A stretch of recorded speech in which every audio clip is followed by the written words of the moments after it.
And Rayleigh hammers this one, and it's off the bricks, and it caroms way past Meckler. And we got a guy that's going to have an inside-the-park home run. That has to be the first of those for him. My goodness. We don't see many balls come off the bricks like that. Now, back to Willard and Dibs on 95.7 The Game. But JD is in for Dibs. That, of course, is Kruk and Kipe on NBC Sports Bay Area. Yeah, that was a big dude that was coming around for an inside-the-park home run, and there was no throw. Let's put it that way. That one was easy. It's not often that you smoke a ball 415 feet and have to run for your life. But you did. But he got a home run. But he did get a home run. He's like, Brandon Belt just watched that and went, how come that never happened for me?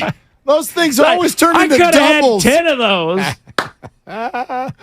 Oh, gosh. Giants lose 6-1. And Tampa takes 2 out of 3 in the 3-game set. And JD is here with what is normally reserved for my kind of reaction. But you are here to say, hey, at least they got one. It's one of my 2 favorite lines from the week. It's they didn't get swept. They didn't get swept. Or it's imagine how today would have looked if they had lost last night. Well, kind of 2 different versions. I guess of the same. The fearful. We're playing that game all week. Yeah, the fearful side is now you're on your way to Atlanta, and like the Giants fans, rightfully so, have no confidence that they're going to win any of those 3, and you have to not get swept again this weekend. You know, there were a bunch of other losses in the wild card race last night, so the Giants had a good night last night. They gained a game on almost everybody who's right next to them. And so that gives you a little bit of wiggle room as you work your way through this really, really difficult portion of the schedule. But Atlanta being 6 of the 9 games, let's not mince words, it's terrifying. Atlanta's unbelievable. Yeah. They don't lose baseball games. They're fantastic. I read a note today. The Giants have been, I think, in the top 5 or 6 in the league in terms of against good teams, against 500 better teams. Yes. The Giants they've played better against those teams, or about the same against those teams as they have against sub 500 teams, which is, I think, some of the frustration from Giants fans as far as just where they are overall. The Giants also haven't been swept a lot this year. They really haven't. I mean, I count them on one hand, I think, the amount of times that they've been swept this year in 3-game series. And there's been a couple of 2-gamers. Well, and then there was the delayed Detroit sweep. Yeah. Where they lost 2 and then came back a couple of months later, lose the 3rd. Right. And that came on the heels of another one. Washington. Right before that, which was a pretty bad one. But again, against bad teams, they've been swept on the road. So, I don't know. I have a confidence, and now they're getting the rotation back kicked around to where they're going to have Cobb and Webb in that series for 2 of the 3 games in Atlanta. Yep. I'm confident that they cannot get swept in that series. I know that's... What a goal. Wah, wah, wah. This is me being... Sometimes I get accused of being a little too negative. Yeah. But look at you. This is Johnny Positivity, and and when I say it, it's like people have got to be like, come on, do you even believe that, JD? I do. Yeah. I don't say things I don't believe. Well, but that's really, they just need to play a little bit over 500 the rest of the way, and they should go to the playoffs. And I don't think they're a great team. I know you and I have had that conversation. I don't think they're a horrible team. I think, yes, they've overachieved. I think the late inning stuff has a lot to do with that. No, they can't hit most days. They have been a weird team full of a lot of nuance, but the thing I keep coming back to is, man, if they end up making the playoffs, which I really think they're going to, this year is going to be, and this is where Giants fans may scream, this year's going to be deemed a success. No doubt. Like if they win 87 games, as it should, and are the 5 seed and play Philly, win or lose, make the playoffs. Like that's going to be deemed a success, and it's going to be. Even with expanded playoffs, I still believe that you make the playoffs. That's a good year, and who knows what they do when they get there? You know, what if they win a series or 2? Yeah, although now you have to win a series to get to a series and then win Where a you series. were before. Yeah. I understand. That sort of thing. I get it, but yeah, there's still 2 games clear. Now you have to win a series where you used to have to win a game, and anyway. Totally. Well, we're going to get back to the Niners here in just a few minutes, but there's a couple things, and I saw you last night, JD. I want to know this. Why can't you just take anything that Kapler does at face value? Any of it. And for those who don't know what I'm referencing, him getting tossed last night felt to me like you were very much accusing him of and I don't want to say going out to get thrown out on purpose, because I think that managers do that all the time. Sure. Yeah, no. But he got thrown out from the dugout before he came out. He's so stubborn. It appeared to me like you were trying to say he was simply putting on a show. I think he was. I think it was a box to check because this team is struggling so mightily. I think he's aware enough to know that he doesn't bring the fire crowd, so I'm going to pick my spot to bring the fire. It was more innocuous for me. To me, it was more nothing than anything, if that makes sense. It was more just, okay, like you said, yeah, he got thrown out. A lot of managers do that. That's fine. Yeah, he did it. I do struggle with Gabe Kapler. I struggle with believing that the things that he says and does are genuine. I do. You're not alone. You're not alone. That's just, and that's not, my interactions with him, and I'll be bluntly honest, I don't think he knows full freight a lot of the things that I said before he took the job. That's not how you feel? Totally, but whatever. I think I've been made aware that some of it. I would bet that he does. Some of it, yes, but maybe not to the extent. It has been explained to me many times, and the Warriors are the best example. No doubt. Like, they know. For sure. But my interactions with him, like, always respectful. And when he explains things, he explains them pretty well. Like the times where I've been covering games and in the dugout, like he does explain things. Like it's like, all right, you gave me. He's really good at knowing what their company line is and delivering it. Obviously. Yeah. We got a couple of obviously last night in his dissertation about getting thrown out, which was amazing. There is the undertone of I know we're all smarter than you. And and like why, like a little bit of like an eye roll of like, why are you even asking that? Or that's the right question. That's the one that actually bothers me when he says the right question. I think that's the right question to ask. I get why he rubs people that way. Although I would submit that I have heard people say that about all 3 of the quote unquote. I know you're not supposed to call him a head coach; he's a manager. But I have heard people call Steve Kerr smug. Grandy plays a bite continuously about Kyle Shanahan talking about educating other people. Actually, the more the better, so I can help educate. Okay. Yeah. And then Gabe Kapler. Well, that is the right question. So good job by you for asking it. And I guess and so all 3 of them, maybe Kapler the most, but all 3 of them, you hit it. All 3 of them have the propensity to make you feel like they're telling you we're smarter than you. Which, by the way, when it comes to their specific subject, they are. Fine. Just say. Here's the thing, though. I don't put Gabe Kapler in the same category as Kyle Shanahan or Steve Kerr. Nor should you. In terms of so I look at it a little bit differently. Absolutely. Like I think like Kyle Shanahan, when people say offensive play designing genius, I'll buy that. Absolutely. Like head coach, and Steve we can Kerr, quibble about his head coach. Right. Steve Kerr's resume speaks for He's got 4 itself. championships. As a human, as a coach, as a player.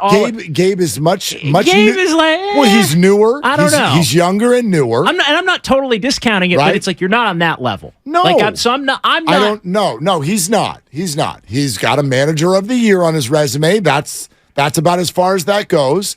I agree with you. 100%. And I also think he's quirkier. He's more different than those guys. And so I have no issue when someone is like Gabe Kapler rubs me the wrong way.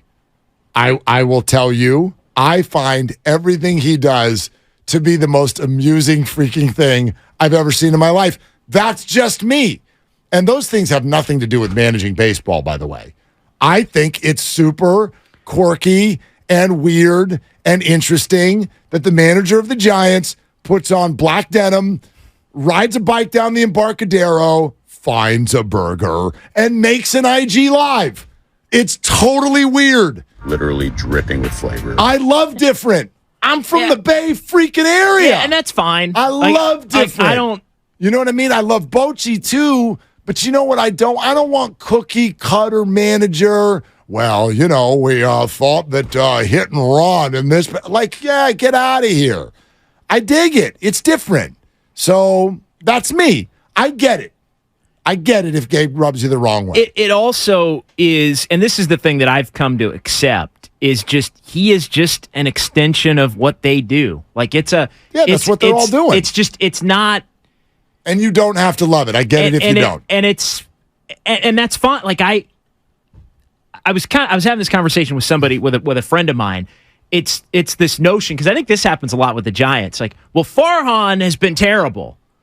But Kapler, it's like if you think Farhan's been terrible and giving him all these bad players and all that. In a way, you have to say that the other one's doing a great job. It's no, it's not that. No. It's not that. No, they're all on the same fact page. that they're all Gabe is executing. I'm not saying Farhan's really managing the team. He's got a hand in it. But that's the way it is now. Yeah. It's just that. That's not, you're right. And what I don't like is when people go, the Giants are doing it this way. They're all doing it that way. Yes. To a certain extent, yes. To a degree. Yes. But it's they're kind of you almost can't separate them. Can't, in a way. So I've just kind of come to accept, all right, he's explaining why why the iPad, and I say that somewhat facetiously, why the iPad says they should do this or that, or their process behind it. And I will say I do think he explains it well. I agree with you. Yeah, if you sit in a room with these people and they'll talk to you, you're like, oh, okay. I may or may not still agree with it, but I get it. I get what you do. It's they're not crazy people. They're also not the robots you think they are. I've tried to tell people this. Farhan's one of the most fun dudes to sit in a room and talk with of anybody in the whole organization. He's a dude. He is a total dude. You just sit there and nice guy. Not human being. I didn't have to talk to him through a laptop or anything. I just looked at him and he looks at you. Yeah. And you have a conversation he's another human being. And again, I'm in this weird spot where I actually don't think Farhan's done a terrible job, but Gabe doesn't really do it for me. So I'm almost in the opposite of where. Well, some of it is just, and I've been in these situations before where somebody just gets on your nerves. Well, it's not personal either. There was never some interaction where Gabe, tried to embarrass me or anything like that. This is being a human being. I just couldn't stand his act with Philly. And they couldn't either. It was they couldn't either. Kind of jokish, but in all honesty, it really hasn't been that way. It looked like it might get that way a little bit the first year, the pandemic year, but they figured that out. For I even see it. I can hear stuff where I'm like, oh, that's gonna bother people. That's gonna bother people, and for whatever reason, it makes me laugh. I'll give you an example. Last night, he's talking about getting thrown out. For those of you who don't know when he got thrown out because he was screaming at the ump who was ruining the strike zone sideways completely, but he got thrown out from the dugout because he was defending the young kid who just got called up, Wade Meckler, who had got called out on strikes, or actually I think he swung and missed in his first at bat because strike one was high, strike two was high, so then he swung at strike three, which was even higher because he's I don't know where the strike zone is. So he made a comment to the ump and moved on. The next time he comes out to hit, again, strike one, and it's about 6 inches above the zone. So Cap is screaming at him, and the ump turns and tosses him from the dugout. And then he comes out, and he says whatever he says for his 45 seconds, and then struts off with biceps to the dugout. The hilarious thing for me is when they ask him after the game, he talks about, I just earlier today was reading an article that was written about Wade Meckler, and I learned that he is the type of guy that we should all be standing up for. We need to stand up for guys like Meck. And I immediately went, dude, you're calling him Meck? But that's exactly exactly why it's him getting kicked out. Right. The first part of your statement makes it sound like you don't even know him. You just read an article about him. And so I get if it bugs you for whatever reason, it makes me laugh. But that to me that's an admission that it was so funny. Contrived. I'm like Meck. That's the guy. Because I'll be honest with you, part of what I'm thinking in the moment is, why would you do that? The guy that never does that, right? I think he's been ejected 5 times or something. One other time this year. Why would the guy who never does that do it when Wade Meckler's up? And then he explains that was actually part of it. Like that. Like to me, that's kind of laughable. That's kind of. What if I submit to you this, though? That's kind of Bush League. It's maybe, weak. But it's fake. I see what you're saying, but by the same token, is it not part of being a coach to pick the right spot to stand up for your guys? And then sometimes you also come down on them. Like what was fascinating was who was pitching with these bad calls. His name was Zach Littell. Yeah. Now, Zach Littell, he did not have his back because Zach acted like a complete, you-know-what, out on the mound and showed Gabe up. Like part of being the head coach or a manager of a team is knowing your people and knowing when's the right moment for me to have their back and then when's the right moment for me to come down on them. And I'll say this for Gabe, and this is a credit to him because it's one of the things that has surprised me. I'm surprised there haven't been more Zach Littells. I agree with you. I'm surprised there haven't been more Alex Woods. Alex Wood is the next. I'm surprised. And I think some of it is the type of people that Farhan brings in, because I do think that's part of the calculus. Like I do think Farhan tries to bring in. Are you saying not yes people, but okay. people that he can evaluate to the best that anybody can that are gonna, you don't want to have too many a-holes in the room. All right. Yeah, I was trying to figure out the right way to curse without cursing. I mean, I think the 49ers have done that too. The Warriors do not. Well, you can have one.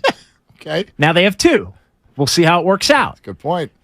Right? Because there's kind of a rule. You can have 1, but you can't have 2. Yeah. You have 2, then it's a problem. But it just... So I don't know. I think it does rub me the wrong way, but I think I'm surprised it hasn't happened more. I'm kind of with you on that. I mean, my whole take on it was initially, I thought the Kapler hire, so this is going back to 2019 and then before the pandemic, I thought the Kapler hire had the potential to be a complete and utter disaster. It hasn't been.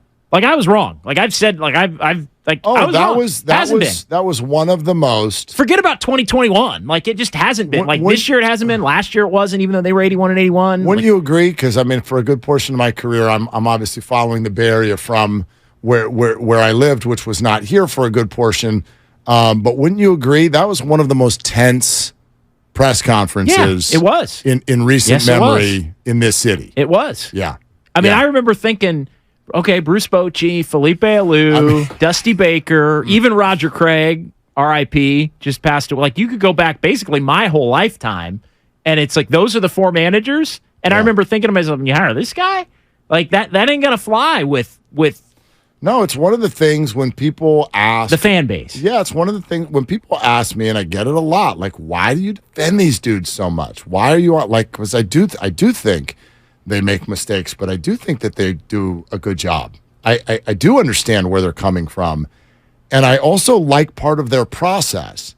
And part of their process that I really admire, and I wish for myself more in my life, is the ability to say, this is exactly what I'm going to do. I know that I want to do it, and I am not going to hear a damn bit of the outside noise. Farhan was told for 3 weeks, don't you dare hire Gabe. We're going to write articles. We're going to write articles before you even do it. Or an article, don't hire Gabe. Dodgers, minor league system, don't hire Gabe. And Farhan went, I'm hiring Gabe. Yeah, Farhan, I know. Farhan, do not back out of Carlos Correa. You better turn around and go back and get him. We need a big name, big money. You did it. You finally did. Do not back out. He's like, I'm backing out. I'm backing out. And if those are the two moments that we can use as an example, the best examples of that, he's 2 for 2. He's 2 for 2. Even if you don't like Gabe Kapler, it's like you just said, JD. Well, it hasn't been a disaster. There's no way you can call it a disaster. And if I had told you at that press conference that that was 2019, that over the next, obviously one of them was a pandemic season, but over the next 3.5 years, you would have broken the NL West losing streak and have a Manager of the Year award on the shelf? I don't know. My thought. What are you going to say? My thought was when he pushed through talking about Farhan Zaidi and hired Gabe anyway. I just can't remember because I was very high on the Farhan Zaidi hire. Like I think he's super impressive. Me too. And I remember thinking, how could a guy so impressive pick that guy? That was my it was like, surprising. It was like you got it like that. In a way, it was for me. Well, that's telling me that something maybe I've misevaluated Farhan a little bit. Or maybe we misevaluated Gabe a little bit. Possible. I'm always going to be open to different, and then it's got to be disproven. So much of what and I don't mean you, so much of what people may not like about Gabe Kapler and Farhan Zaidi is not real. Like he got booed when he went out to get Logan Webb the other day. You know who wasn't upset about being taken out? It was Logan Webb. Logan Webb wasn't upset about being taken out. Not that day. Not that day. But another day that might be the case. Absolutely. And so we can always have our opinions about it, but I believe in that case, the fan base made controversy that wasn't there. That's not a weird thing to do. When a player goes out for a complete game and then with 2 outs gives up a double and an all-star closer is sitting there, it is not an odd decision to go to the closer. And then, oh, by the way, the closer comes in and gets a weak ground ball and confirmation bias run amok. You can have all kinds of issues with Gabe Kapler, but that was not a controversial day. Not at all. Not even a little bit. No. So that's all. That's all. I get it. I totally get it if they rub you the wrong way. Well, and then, I really do. And then the other part of it, and this gets into the conversation that I've had with buddies of mine that are Giants fans, and it's like, well, if you like it, you don't like it. It's if you don't like it, they're winning enough to where it's going to keep get used to it. Not going anywhere.